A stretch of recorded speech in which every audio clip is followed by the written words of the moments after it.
Iowa Secretary of State Paul Pate visited the Wapello County Auditor's Office to discuss the importance of voting and the transparency of the Auditor's Office with Wapello County Auditor Kelly Spurgeon.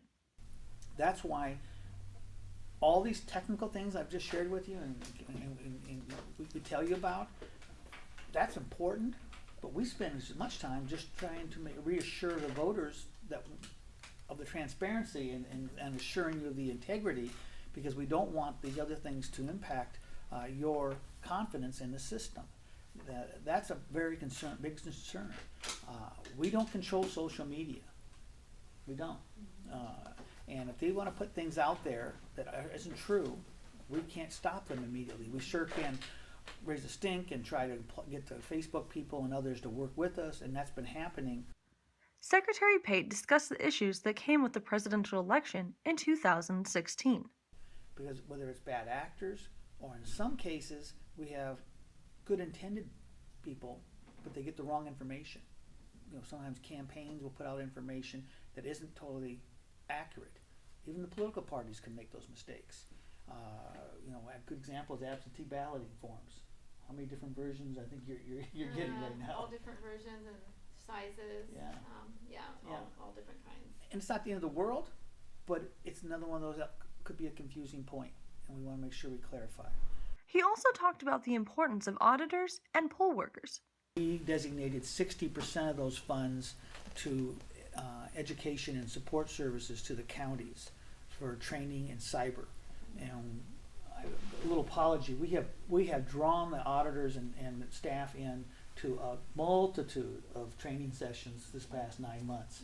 I mean, whether they were regionally or whether they were in Des Moines, and various memos we send out and more information every day, because we wanted the counties to have all the information we're getting so that they're equally prepared.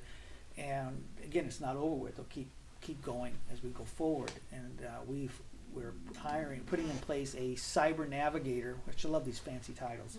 A cyber navigator, which is basically that's the person who will be working with the counties directly for the future.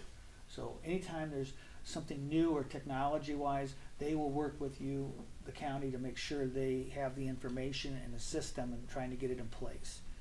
And then we also will have a cybersecurity position, which is basically the coordinator with all the alphabet soups, the FBI's, the Homeland, the counties, everybody, to make sure we're all on the same page. So we are heightening our efforts on that side of it all. So that's kind of the fun we're having. There are a lot of acronyms, but the goal is we're all in this together to make sure the elections run smoothly. Many things are changing to better the voter experience, but Iowa is ranked in the top 10 of voter registration and voters' confidence. And we've done all the other things. I mean, we have same-day voter registration, we have online voter registration, we have early voting, we have more opportunities for you to register than most states in the country. We are definitely, as I said, one of the top states when it comes to voter participation. We clearly are motivated in this state, and we want to make sure we stay on that track. In fact, we've registered over 250,000 new voters in the last 3 years. Iowans, again, they step up. Those that have questions are encouraged to ask them to the secretary or their county auditor. I ask voters in Wapello County, when you have a question about elections or a concern, go to your county auditor. Either call them, come down, look at the website, whatever it is, do that. And you can also do the same thing with us. You can go to our site, sos.iowa.gov, and it's all there where you need to vote at. It has a precinct locator on there. Frequently asked questions about how to register to vote, questions about what's this voter ID, things about for Iowans with disabilities, what your options are. It's all there. I want you to feel confident you can trust the information you're getting from your county auditor's office and from our office on elections. For more information on voting, changes, local polls, or anything else to do with voting and elections, go to https://sos.iowa.gov. For Toma Radio, I'm Erin Fraser.